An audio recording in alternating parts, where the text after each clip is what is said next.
Go ahead. Cameraman. Okay, now I'm ready. Okay. So, I think we should all take a trip through space at the speed of light and visit planets and stars that nobody else has ever seen.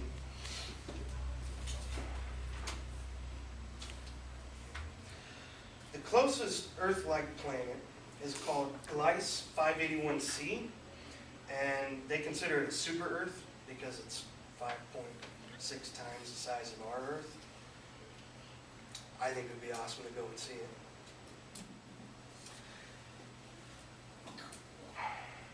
So I've been dreaming about visiting other worlds, finding alien races, and just discovering space, period, ever since I was a little kid. I actually started researching Einstein and his different theories when I was 13.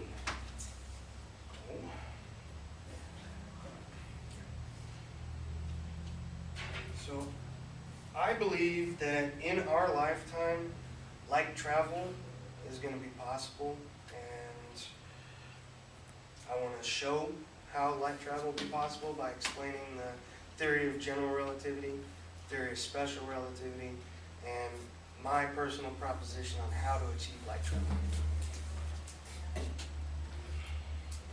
So, let me start by explaining a little bit about gravity. The theory of general relativity was written by Albert Einstein. Pretty goofy guy. In the theory of general relativity, Einstein shows that matter and energy actually mold the shape of space and the flow of time. All right. And Jeff Hasselhurst of spaceandmotion.com says that the theory of general relativity includes accelerated motion, relationship between force, mass, and acceleration. Well, that's a whole bunch of hoo-ha on how to explain it. Basically, everything down to the electron has mass, and anything that has mass generates gravity. So, even really small objects, if their electrons are super packed tight, those small objects can create a massive amount of gravity.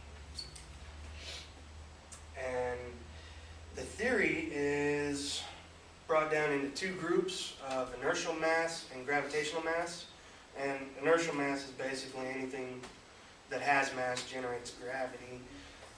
Gravitational mass is kind of like who's got the most mass. It's as you can see in the picture, the sun has the most mass, but because of the space between the sun and the earth, the moon is actually more attracted to the earth because it doesn't have the most mass, but because of the space, its mass is more dominant.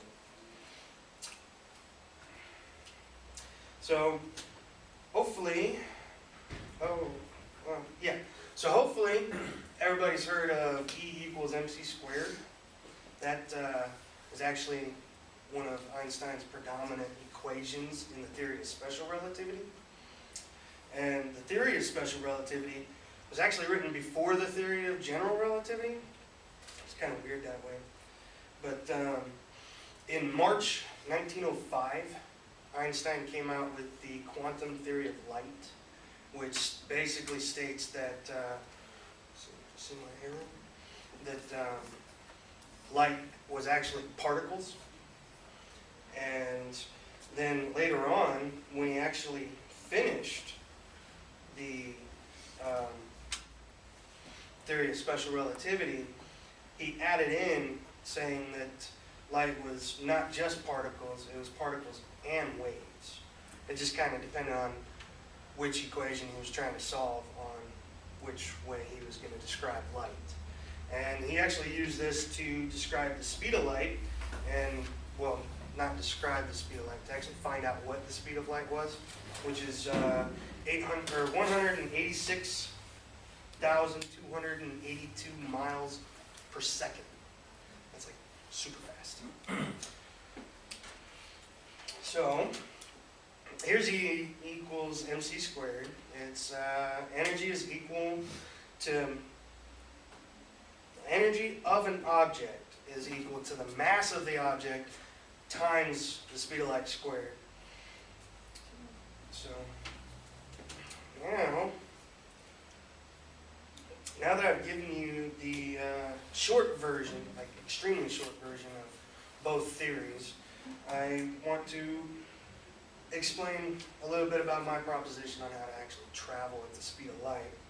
Before I do that, scientists have been trying to prove or disprove Einstein for a long time, and recently they've actually proven him right on almost every single one of his theories. Anil of edgeofphysics.com wrote a paper on the Gravity Probe B, which NASA sent out into space. It was outfitted with these crazy gyroscopes that were supposed to be able to sense every bit of gravity from anything that was around the probe. So whenever it came back, it actually showed, as you can see, that gravity is affected by a lot of different things. So my theory is actually to cancel out gravity, and to cancel out gravity, basically you have to have an object. See, got an object. It can be anything, it doesn't matter.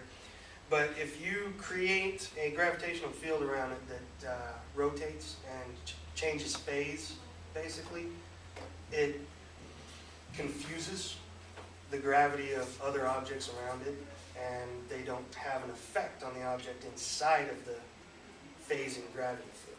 So that equaled with, or combined with high density, low powered lasers that are mounted on the object inside of the field is how it's going to travel at the speed of light, because the high density laser is actually going to have to fight its way outside of the field that was produced. Once it is expelled outside of that field, the energy that it took to push itself out will actually move the object forward at the speed of light, because it is light that's coming out. So,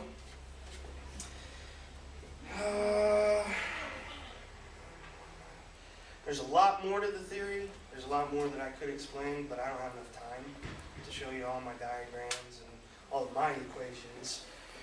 But just know light travel is possible if scientists would kind of dumb down their thoughts and realize that there's more than one way to skin a cat. They'd be able to do it. So I've done my best to explain the theory of general relativity, theory of special relativity, and my proposition on light travel. And that's about it. Once I actually perfect my invention, I'd love to take you all on a ride.